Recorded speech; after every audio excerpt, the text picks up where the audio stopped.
평안하셨습니까? 오늘 하나님께서 저희에게 주시는 은혜의 말씀을 함께 나누면서 우리 안에 주님의 거룩하심이 회복되어지고 또한 그 거룩하심을 통해서 우리의 신앙이 더욱더 돈독해지는 그런 마음의 결단이 있는 그런 시간이 되었으면 합니다. 지난주 우리는 레위기 6장 24절부터 30절의 말씀을 통해서 거룩함이 흐르게 하라는 제목의 말씀으로 함께 묵상했습니다. 속죄제물이 지극히 거룩하기 때문에 그 제물에 접촉하는 것마다 거룩하게 된다는 말씀을 보았습니다. 그 말씀을 통해서 하나님께서 우리에게 주신 교훈은 분명했죠. 거룩함은 머물러 있어서는 안 된다는 겁니다. 하나님께 받은 은혜가 내 안에만 갇혀 있어서는 안 되고 흘러가야만 한다는 말씀이었습니다. 가정으로, 교회로, 직장으로, 세상 가운데로 흘러갈 때 거룩함은 생명력을 가진다는 그러한 말씀을 보았죠. 그런데 오늘 본문은 그 다음에 단계의 말씀을 우리에게 주고 있습니다. 거룩함이 흘러가는 것은 참 좋은데 만약에 그 거룩함의 흐름이 막혀버리면 어떻게 해야 될까? 흐르는 물이 고이면 어떻게 됩니까? 썩게 됩니다. 잘 통하는 피가 막히면 어떻게 됩니까? 생명의 위협을 가져오죠. 영적인 삶도 마찬가지입니다. 은혜가 흐르다가 막힐 수가 있습니다. 기도가 막힐 수 있고 또한 예배가 막힐 수도 있습니다. 거룩함의 흐름이 멈추어 설 수도 있다는 겁니다. 왜 그럴까? 바로 죄 때문이죠. 하나님께서 우리를 거룩하게 하셨지만 죄가 그 흐름을 막을 수 있다는 거죠. 아니, 막을 수 있다고 막습니다. 오늘 본문에 나오는 속건제는 바로 그 문제를 다루어 주고 있습니다. 속죄제가 죄인을 깨끗하게 하는 제사라면 오늘 이 속건제는 죄 때문에 무너진 관계를 회복시켜주는 제사라 하겠습니다. 잃어버린 거룩함을 회복하는 제사. 그러므로 오늘 하나님께서 우리에게 주시는 말씀은 거룩함을 경외함으로 끝나지 말라는 거죠. 그리고 거룩함을 경험하는 선에서 끝나지 말라는 겁니다. 거룩함을 유지하고 그 거룩함을 회복하라는 말씀이에요. 그리고 끝까지 그 본래의 거룩함을 삶의 자리에서 추구하라는 겁니다. 보면 1절은 이렇게 말씀합니다. 속건제의 규례는 이러하니라 이는 지극히 거룩하니 라고 말씀하죠. 하나님께서는 이 속건제를 향해서 지극히 거룩하다라고 말씀합니다. 왜 속건제가 거룩할까? 죄를 다루는 제사이기 때문입니다. 여러분, 죄는 생각보다 훨씬 무거운 것이요. 그리고 무서운 것입니다. 많은 사람들은 죄를 너무 가볍게 생각할 때가 참 많습니다. 그러나 하나님은 결코 이 죄를 간과하지 않으신다는 거죠. 죄는 하나님과 우리 사이를 갈라놓기 때문에 반드시 해결되어져야 한다는 거예요. 죄는 단순한 실수가 아니라 하나님과 관계를 끌어놓는 것이고 은혜의 흐름을 막는 것이기 때문에 반드시 해결되어져야 한다는 거예요. 창세기 3장을 한번 생각해 보십시오. 아담과 하와는 범죄하기 전에 어땠습니까? 하나님과 자유롭게 유지했습니다. 하나님을 두려워하지도 않았고 숨지도 않았어요. 하나님을 만나면 언제나 기뻤고 오히려 하나님을 만나면 행복한 삶을 살았습니다. 그런데 죄가 들어오고 난 이후에 이 기쁨도 이 행복도 모두가 사라지고 말았다는 거예요. 창세기 3장 8절을 보면 하나님이 동산에 임했을 때 아담과 하와는 어떻게 됐습니까? 숨어버립니다. 왜 숨습니까? 이 죄 때문이죠. 죄는 하나님 앞으로 나아가지 못하게 만들어버린다는 거죠. 죄는 하나님을 피하게 만든다는 사실입니다. 혹시 여러분은 그런 경험 없는지 모르겠습니다. 은혜 충만할 때는 어떻게 해요? 기도가 어떻게 참 잘 됩니다. 예배가 기대가 돼요. 오늘 어떤 말씀이 주어질까? 또 말씀도 들을 때 참 그 말씀이 내 마음에 양약이 되어서 참 그 은혜가 된다는 거죠. 그런데 죄를 품고 있으면 어때요? 다르죠. 기도가 안 됩니다. 말씀이 도무지 내 귀에 들어오지가 않아요. 당연히 예배가 참 부담스러운 자리가 되어버립니다. 왜 그럴까요? 거룩함의 흐름이 막혀버렸기 때문입니다. 다윗도 그랬죠. 바세바 사건 이후 다윗은 끝으로는 어때요?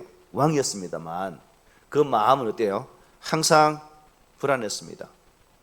이 죄의 문제가 다윗을 고통스럽게 했고 그 죄가 다윗을 아주 힘들게 했다는 거죠. 시편 32편 3절에는 이렇게 고백합니다.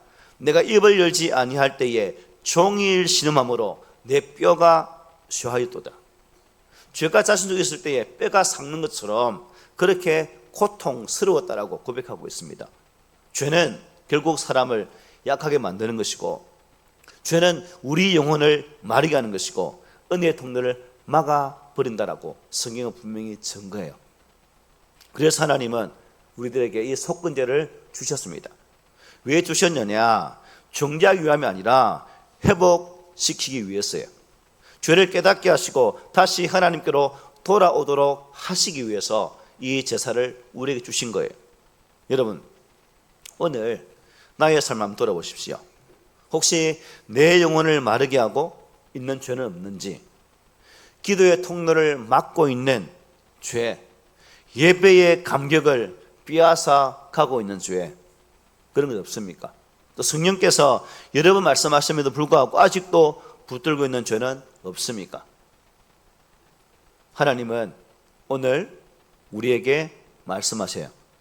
그 죄를 가지고 내게 나오라는 겁니다. 그리고 회복하라는 겁니다. 다시 거룩함을 추구하라고 말씀을 해주고 있습니다. 속건제의 첫 번째 메시지는 분명하죠. 죄는 거룩함의 흐름을 막는다.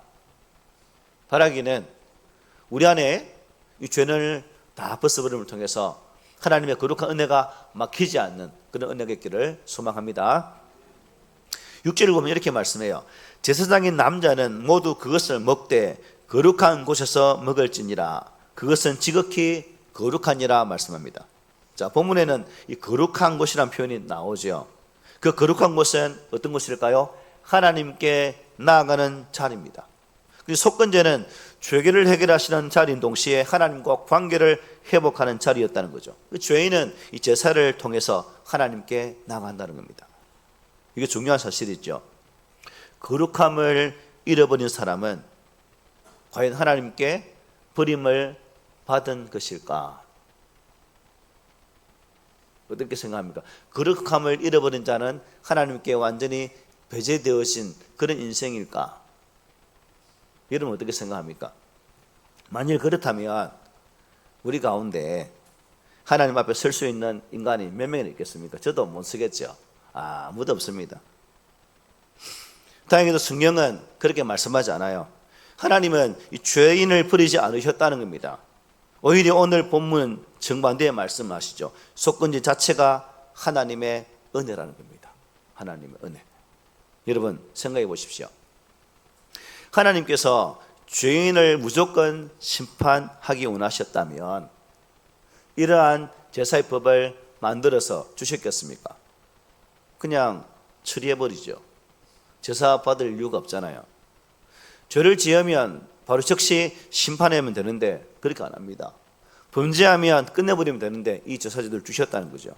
하나님은 이 제사제도를 마련하셔서 회복의 길을 열어주셨고 다시 돌아올 수 있는 길을 준비하여 주셨어요. 여러분 이것이 은혜 아닙니까? 이것이 하나님의 사랑이죠. 그러니까 여러분 오늘 우리가 이 자리에 앉아 있는 겁니다. 앉아 있는 게 뭐다? 은혜의 현장이라는 겁니다. 우리는 종종 이 하나님을 심판하는 분으로 생각하죠. 네, 맞습니다. 마지막 날 하나님은 거룩한 재판장으로 우리를 심판하실 것입니다. 죄를 미워하시고 악을 그냥 지나치지 않으시는 공의의 하나님이세요. 그러나 동시에 하나님은 회복시키시는 하나님이십니다. 성경을 보면 하나님은 끊임없이 회복의 말씀을 우리들에게 주고 계시다는 거예요.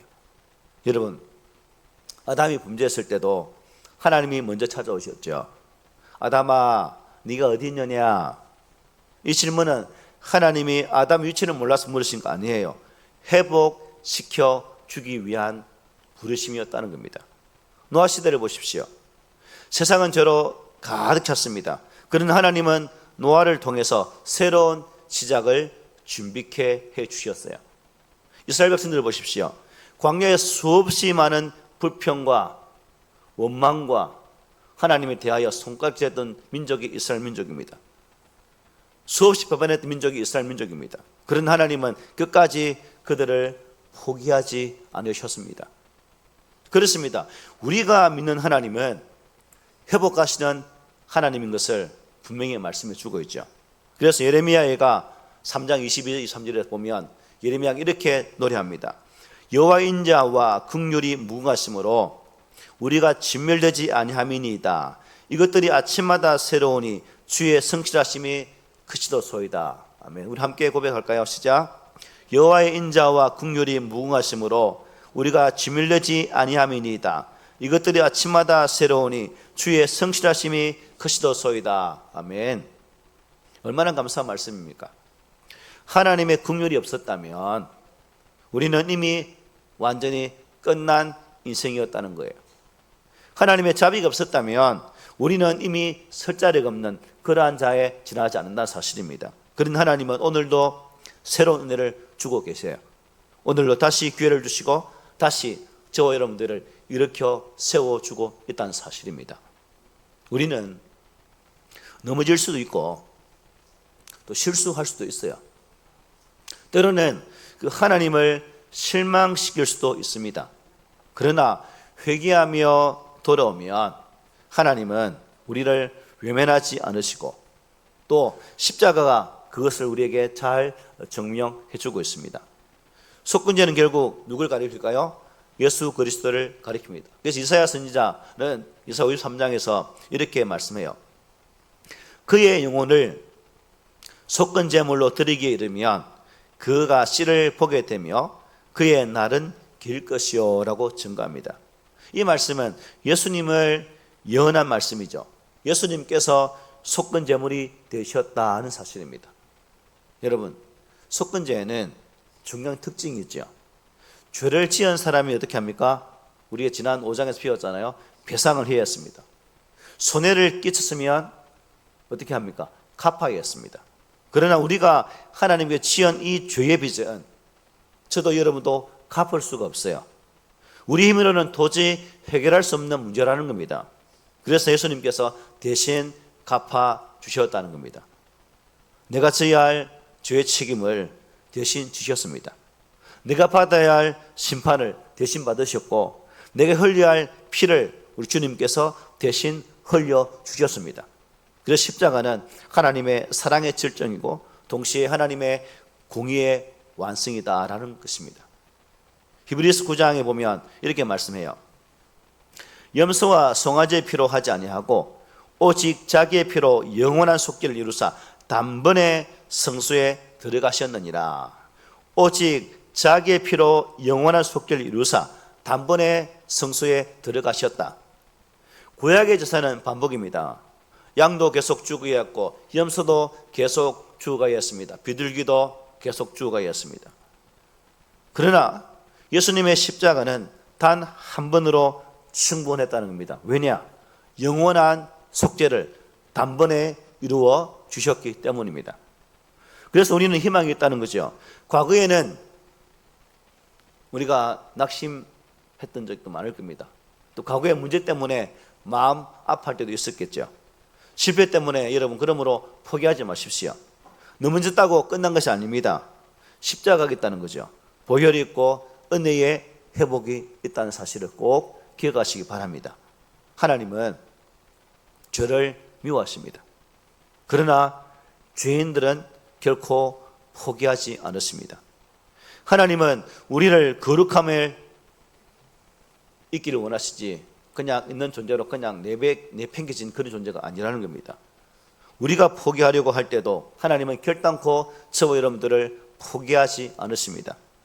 우리가 주저앉을 때도 하나님은 다시 우리를 일으켜 세워주시는 하나님이 있습니다.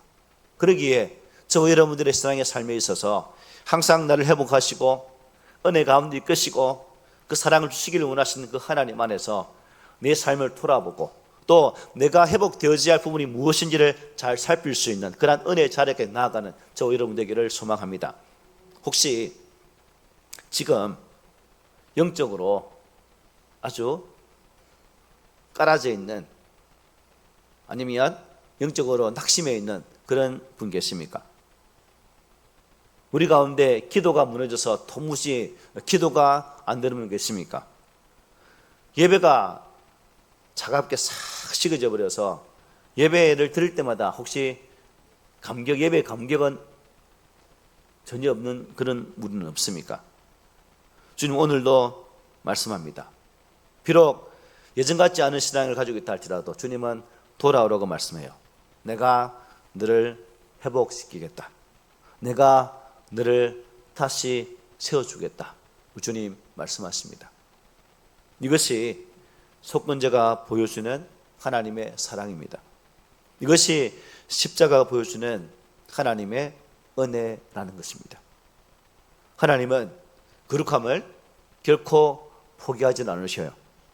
우리의 거룩함을 끝까지 회복시키기를 원하심을 믿음으로 고백하면서 그 회복의 주인이신 주 예수 그리스도를 온전히 붙드는 우리 모두가 되기를 소망합니다. 오늘 본문 8절 10절을 보면 이렇게 되어 있습니다. 사람을 위하여 번제를 드리는 제사장 곧 그 제사장은 그 드린 번제물의 가죽을 자기가 가질 것이며 화덕에 구운 소제물과 냄비에나 칠판에서 만든 소제물은 모두 그 드린 제사장에게로 돌아갈 것이니 소제물은 기름 섞은 것이나 마른 것이나 모두 아론의 모든 자손이 균등하게 분비할 것이니라고 말씀해요. 여기에 보면 제사장의 몫에 대한 규례가 나옵니다. 언뜻 보면 굉장히 행령적인 그런 말씀으로 볼 수도 있습니다. 제물을 누가 가져가고 가죽은 누구에게 돌아가고 소제물은 어떻게 나누고 누가 무엇을 받을 것인지 설명하는 것처럼 보이는 말씀입니다. 그런데 성경에는 여러분 의미 없는 말씀이 있을까요? 없죠. 모든 성경은 하나님의 감동으로 기록된 것으로 바로 우리의 영과 골수를 쪼개는 진리의 말씀이라는 겁니다. 그러므로 하나님의 말씀은 하나도 의미 없는 것이 없다는 거예요. 하나님께서는 이 말씀을 통해서 아주 중요한 영적인 진리를 우리에게 말씀하고 계십니다. 하나님 은혜는 무엇이라고요? 멈추지 않는다는 겁니다. 거룩함도 멈추지 않는다는 겁니다. 그러므로 회복된 사람은 다시 어떻게 해야 될까요? 흘러보내는 통로가 되어야 한다는 겁니다. 하나님께서 저와 여러분들을 구원하신 것은 오늘 이 시대에 믿음의 사람으로 세운 것은 잘 먹고 잘 살기 위함이 아니라는 거예요. 나를 통해서 또 다른 그 무엇을 회복하시기를 원한다는 사실입니다. 믿으십니까 여러분? 하나님은 단순히 나를 회복시키셔서 나 혼자만 내 구원 속에 만족하며 살라고 우리를 구원하시기 아니라는 겁니다. 보내시기 위해서 다시 사용하시기 위해서 그리고 다시 사명을 맡기기 위해서 우리를 회복시켜 가고 있습니다. 하나님께서 나를 회복시키신 이유는 나 한 사람만 행복하게 살라는 것이 아닙니다. 나를 통해서 다른 사람들도 살아나기를 간절히 원하고 있다는 거예요. 우리 가정이 우리 자녀들이 살아나기를 원하십니다. 우리가 섬기는 교회가 이 땅의 교회가 살아나기를 원하십니다. 저 여러분들이 만나는 사람들이 예수 그리스도 안에서 살아나기를 원하십니다. 그래서 하나님은 회복된 거룩함을 흘러 보내게 하시기 위해서 우리를 불러주셨다는 거예요. 베드로를 보십시오. 여러분 베드로 갈릴리 바닷가에 다시를 만나고 회복된 것이 끝났습니까? 아니에요. 오순절에 강력한 설교자가 되어서 그가 설교할 때에 3,000명, 5,000명이 죽게 돌아왔습니다. 요셉을 보십시오. 요셉은 애굽에서 수많은 유혹을 받았습니다. 보디발 아내가 날마다 유혹했습니다. 아무도 보는 사람이 없었습니다. 그렇기 때문에 잠깐 사고 칠 수도 있습니다. 그러나 이렇게 고백하죠. 내가 어찌 이 큰 악을 행하여 하나님께 죄를 지으리까? 요셉은 단지 개인 경건을 지킨 것이 아니에요. 그 거룩함이 결국 애굽을 변화시킵니다. 즉 애굽을 살리셨다는 거죠. 기근 가운데 수많은 사람들을 살렸습니다. 이 한 사람의 거룩함이 한 나라를 다시금 회복시켜 주신 거예요. 다니엘도 마찬가지 아닙니까? 바벨론 우상을 섬기는 나라였습니다. 그러나 다니엘은 타협하지 않았습니다. 기도를 멈추거나 신앙을 포기하지 않았습니다. 결국 왕이 하나님을 인정하게 됩니다. 다니엘의 거룩함이 바벨론 궁정에 흘러 들어가게 되었다는 사실입니다. 여러분, 이처럼 거룩함은 언제나 영향력을 가지고 있다는 거예요. 나의 기도가 우리 가정을 변화시킵니다. 나의 믿음이 자녀들을 변화시키는 겁니다. 나 한 사람의 신실함이 교회를 건강하게 세워갈 수 있는 겁니다. 그래서 사탄은 거룩한 사람을 가장 싫어합니다. 왜냐? 한 사람의 거룩함이 너무나 큰 영향력을 가지고 있기 때문에, 한 사람의 그 거룩함이 너무나 강력한 힘을 가지고 있기 때문에 사탄은 이것을 싫어하는 거예요. 여러분, 아브라함 산 때문에 소돔을 향한 하나님의 긍휼이 언급되었죠. 요셉 한 사람 때문에 애굽에 살았습니다. 에스더 한 사람 때문에 민족이 살았습니다. 다니엘 한 사람 때문에 왕궁이 변화되었습니다. 12 제자 때문에 세상이 바뀌었습니다. 그러므로 하나님께서는 오늘도 거룩한 사람을 찾고 계십니다. 거룩함이 흘러가는 통로로 쓰임받을 그 한 사람을 찾고 계십니다. 그 대상이 바로 누구라는 겁니까? 그 대상이 바로 누굽니까? 따라합니다. 바로 나다. 네, 여러분입니다. 여러분. 오늘 우리는 레위기 7장 1절에 10절의 말씀을 함께 보았습니다. 그리고 이 말씀은 여러분 단순히 속건제의 규례를 설명하는 말씀이 아니에요. 하나님께서 우리를 향해 주시는 매우 깊은 영적인 메시지입니다. 우리는 지난 주일에 앞선 6장 24절로 3절에서 뭘 보았습니까? 거룩함이 흐르게 하는 말씀 묵상했죠. 하나님께 주신 거룩함은 머물러 있는 것이 아니라 흘러가야 한다고 말씀드렸어요. 가정으로, 교회로, 직장으로, 세상으로 흘러가야 합니다. 그런데 오늘 본문은 우리가 한 걸음 더 깊은 질문을 던집니다. 그렇게 흘러가는 거룩함이 막혀버린다면 어떻게 할까? 막혀버린다면, 그 거룩함을 잃어버렸다면 어떻게 해야 될까? 죄로 인해서 흐름이 끊어졌다면 어떻게 해야 할 것인가? 이 질문을 우리에게 던져주고 있습니다. 그래서 하나님은 우리에게 이 문제를 해결하시기 위해서 속건제를 주셨어요. 그리고 오늘 말씀을 통해서 하나의 은혜를 주십니다. 죄는 거룩함의 흐름을 막는다는 것. 그러나 하나님은 그 거룩함을 결코 포기하지를 않으신다는 것.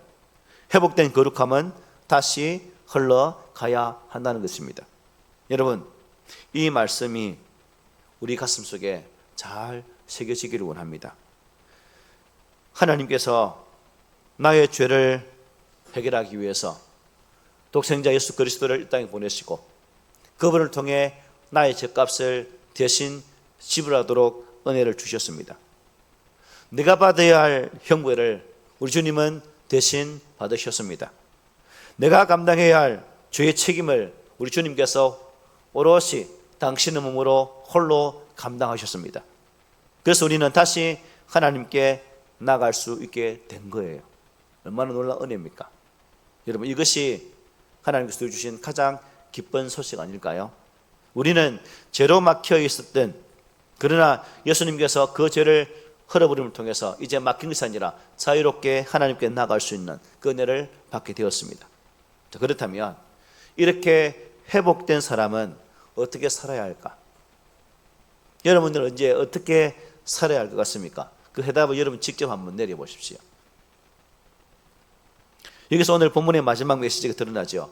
회복된 거룩함은 어떻게 해요? 또다시 흘러가야만 한다는 겁니다. 멈춰있는 거룩함이 아니라 흐르는 거룩함으로 우리의 삶의 현장에서 이런 삶을 살아내야 한다는 겁니다. 나만 누리는 거룩함이 아니라 나를 통해 흘려보낼 수 있는 그러한 거룩한 삶을 살아낼 수 있는 그러한 성도가 되어야 한다는 거예요.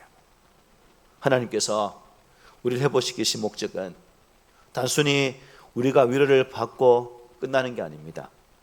우리의 가정을 살리고 내 영혼이 살아나고 우리 교회를 살리기 위함도 아닙니다. 보다 더 큰 하나님의 거룩함을 이 땅 모든 민족에까지 나타나기를 원하시는 하나님의 거룩한 뜻이 포함되어 있다는 사실입니다. 오늘도 하나님께서는 그런 우리들을 거룩한 통로로 부르고 계십니다. 혹시 내 영혼 가운데 막힌 부분 없습니까? 그렇다면 십자가 앞으로 나가시기를 바랍니다. 혹시 기도 흐름이 끊어졌습니까? 다시 주님 앞에 여러분의 두 무릎을 꿇으시기를 바랍니다. 혹시 예배의 감격이 사라졌습니까? 주님께 다시 성령의 뜨거운 불을 구하시기를 바랍니다. 하나님은 지금도 회복시키시는 분이십니다. 그리고 회복된 사람을 다시 사용하시는 분이십니다. 그러므로 우리는 다시 이 거룩함을 추구해야 됩니다. 본래 하나님께서 우리를 창조하신 그 거룩함을 향해 더욱 힘있게 전진해 가야 됩니다. 그리고 그 거룩함 속에서 하나님의 뜻을 알고 그 깨달은 바 되어진 그 거룩함을 세상에 다시금 흘러보내는 그러한 성도가 되어야 합니다. 그럴 때 우리의 삶이, 여러분의 가정이, 우리 교회가 이 세상 가운데 하나님의 거룩한 영광을 드러내는 아름다운 통로가 될 것입니다. 오늘 이 말씀이 우리 모두의 삶 속에서 이루어져서 하나님의 거룩하심이 나를 통해 흘러가고 예수 그리스도의 은혜가 나를 통해 흘러가고 성령의 생명이 우리를 통해서 역사되는 그 복된 인생이 되시기를 오늘 말씀으로 부탁을 드립니다. 아멘.